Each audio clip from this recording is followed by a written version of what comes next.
நம்மளோட பீன்ஸ் கொடியே பாருங்க, காய் 3 அறுப்பு தான் அறுத்துருக்குறோம். இந்த 3 அறுப்புக்கு செடி எவ்வளோ டல்லாகி போச்சு பாருங்க. ஒரு மாதிரி பழுப்பு கலராக வந்துருச்சா. செடியில் இன்னொன்று பார்த்தீங்கன்னா எங்கேயுமே பூ கிடையாது. புதுசாக பூ எதுவுமே எடுக்கலை. எடுத்துச்சு அந்த பூவும் நிற்கலை, எல்லாமே உதிரி போச்சு. காரணம் என்னன்னு பார்த்தீங்கன்னா மழையே இல்லை. அதுக்கப்புறம் பார்த்தீங்கன்னா நீர் பற்றாக்குறை. இதனால் என்னாச்சு, பூரா பூவுமே ஒன்று கூட இல்லை. ஒன்றும் இல்லை. இந்த மாதிரி பூ மறுபடியும் எடுக்கலைன்னா நமக்கு இந்த கொடியே வேஸ்ட்டு, நம்ம இந்த தோட்டமே வேஸ்ட்டு. வெறும் 3 அறுப்புலேயே செடி போயிடுச்சுன்னா வேஸ்ட்டு பாருங்கள். எல்லாமே எங்கேயுமே பூ எடுக்கலை. இப்போ இதுக்கு நம்ம இப்போ ஒரு ஃபெர்டிலைசர் கொடுக்க போகிறோம். எதுக்கு அப்படின்னா மறுபடியும் நமக்கு புதுசாக கொடி துளிர் ஓடி அதுக்கப்புறமா மறுபடியும் புதுசாக பூ எடுக்கிற மாதிரி நம்ம ஒரு ஃபெர்டிலைசர் கொடுக்குறோம். இந்த ஃபெர்டிலைசர் எப்போ கொடுக்குறோம் அப்படின்னா இப்போ நமக்கு மழை பெஞ்சு நல்ல மண்ணெல்லாம் ஈரமாகி போச்சு. இப்போ கொடுக்குறோம் என்னென்ன அப்படின்னு பார்த்தீங்கன்னா மெக்னீசியம் சல்ஃபேட்டு ப்ளஸ்ஸு போரானு, அதுக்கப்புறமா 12/61 NPK 12/61. ஏன் எதுக்குன்னு இப்போ நான் சொல்கிறேன் பாருங்கள். இந்த magnesium sulphate plus boron plus 12/61 கொடுக்கும்போது என்ன ஆகும்னு பார்த்தீங்கன்னா நல்லா மறுபடியும் கொடி புதுசாக துளிர் ஓடி மறுபடியும் நல்லா நிறைய பூ எடுக்கும். நம்ம ஆரம்ப ஸ்டேஜில் நம்ம ஸ்டார்டிங்கில் கொடுத்தது என்னென்னு பார்த்தீங்கன்னா இதே தான், magnesium sulphate plus boron plus 13/40 NPK 13க்கு 40 13 கொடுத்தோம்.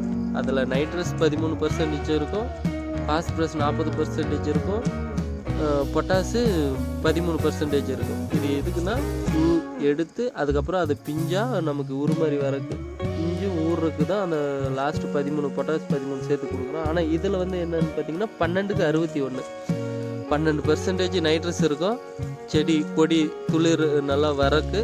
அப்புறமா 61% பாஸ்பரஸ் தான் இருக்கும் பாருங்கள். 12/61 எப்படி இருக்கு, பொடி உப்பு மாதிரி இருக்கா. இந்த 61% கொடுக்கும்போது என்ன ஆகும்னு பார்த்தீங்கன்னா நிறைய கிளை அடித்து நிறைய பூ எடுக்க ஆரம்பிக்கும். அந்த பூ கம்பிங்க நிறைய பூ எடுக்க ஆரம்பிக்கும். அதுக்காக தான் அந்த 12/61 நம்ம கொடுக்குறோம். இது 3ஐயும் ஒன்றாவே போட்டு 100 லிட்டர் தண்ணியில் நம்ம மிக்ஸ் பண்ணி ட்ரிப் ஹோஸ் மூலியமாக தான் பாய்க்கிறோம். இப்படி கொடுத்து தான் நம்ம பூ எடுத்தால் மட்டும்தான் நமக்கு இப்போ பெனிஃபிட்டு.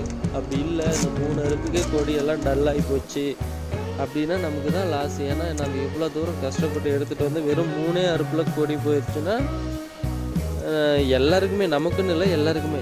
ஏன் அப்படின்னா இந்த ஸ்டேஜில் ஃபுல்லாக மழையே இல்லை. மழை இல்லாமல் தண்ணி பற்றாமல் அது பூரா கொட்டி போச்சு. நம்ம மறுபடியும் இந்த உரத்தை கொடுத்து மறுபடியும் நம்ம அதை ஃபஸ்ட்டு அது பூக்கிற மாதிரி அந்த கொடியை நம்ம டெவலப் பண்ணி எடுத்துகிட்டு வந்தால் மட்டும்தான் நமக்கு ஒரு நமக்கு இன்கம்னு வைங்களேன்.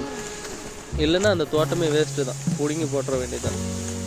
நீங்கள் பார்த்தீங்களா அந்த கொடியில் ஒரு ஒரு ஒரு ஒரு சின்ன பூ கூட இல்லை, புதுசாக இல்லை. நாம் இப்போ இந்த உரம் கொடுத்து நம்ம மறுபடியும் அந்த பூ எடுக்கிற மாதிரி அந்த கொடியை பண்ணால் மட்டும்தான் நம்ம இன்னொரு அறுப்புக்கு நமக்கு காய் நம்ம அறுக்கவே முடியும்.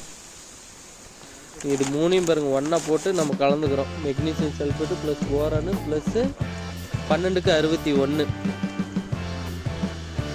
போட்டு பாருங்கள். ஒன்றா போகிறதே ஒன்றா கலந்துக்கிறோம். கலந்து ட்ரிப்பில் நம்ம பீன்ஸு ப்ளஸ் தக்காளி செடிக்கு விட்றோம். தக்காளி செடியும் ஏன் விட்றோம், எதுக்கு விட்றோம் அப்படின்னு பார்த்தீங்கன்னா தக்காளி செடிக்குமே சரியான தண்ணி கிடைக்கல. இந்த மழை பெய்யாமல் அதுக்குமே தண்ணி கிடைக்கல. செடி பாருங்கள் எவ்வளோ டல்லாக இருக்குது தக்காளி செடி. இதுக்கு சரியான மழை பெஞ்சிருந்துச்சு அப்படின்னா செடியோட வளர்ச்சி இன்னும் பயங்கரமாக இருந்திருக்கும், ரொம்ப டெவலப் ஆகிருக்கும். பாருங்கள் செடி ஒரு மாதிரி வெளுத்து போன மாதிரி எப்படி டல்லாக இருக்குது பாருங்கள், வெளுத்து போன மாதிரி இருக்குது. இதில் பச்சையுமே இல்லை, ரொம்ப டல்லாக இருக்குது. தண்ணி கிடைக்காமல் ஒரு மாதிரி வெளுத்த மாதிரி செடி இருக்குது. இப்போ நம்ம இந்த மெக்னீசியம் சல்ஃபேட் கொடுக்கும்போது என்ன ஆகும்னு பார்த்தீங்கன்னா செடி நல்லா பச்சையாக திரும்பிடும், நல்லா பச்சையாக திரும்பிடும்.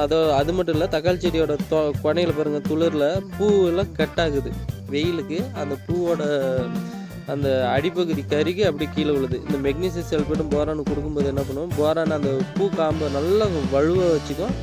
அது மட்டும் இல்லாத இந்த மெக்னீசியம் சல்ஃபேட் அந்த பூவை ஈரப்பதமாகவே வச்சுக்கும். நல்லா ஈரப்பதமாக வச்சுக்கிறதுனால என்ன ஆகும்னு பார்த்தீங்கன்னா இந்த பூ ட்ராப் ஆகாது. இப்போ இந்த கண்டிஷனில் நமக்கு கீழ்கை ரொம்பவே நல்லா பெருசாகி போச்சு நம்ம அறுக்கிறப்ப தான். இப்போ நம்ம மறுபடியும் இந்த 12/61 கொடுக்கும்போது மறுபடியும் புதுசாக துளிர் வச்சு மேலே பூ அடிக்கும். இந்த கீழ்காயை நம்ம அறுத்து நம்ம வரக்குள்ள அந்த மேல் காய் ஓரளவுக்கு சைஸ் வர வச்சுட்டோங்க அப்படின்னா நமக்கு தான் இன்னும் நல்ல பெனிஃபிட் கிடைக்கும். அதனால் நம்ம கொடுக்கும்போது எல்லாத்துக்கும் சேர்த்து கொடுக்குறோம். எந்த அளவுக்கு வருதோ அந்த அளவுக்கு நமக்கு நல்லது தானே.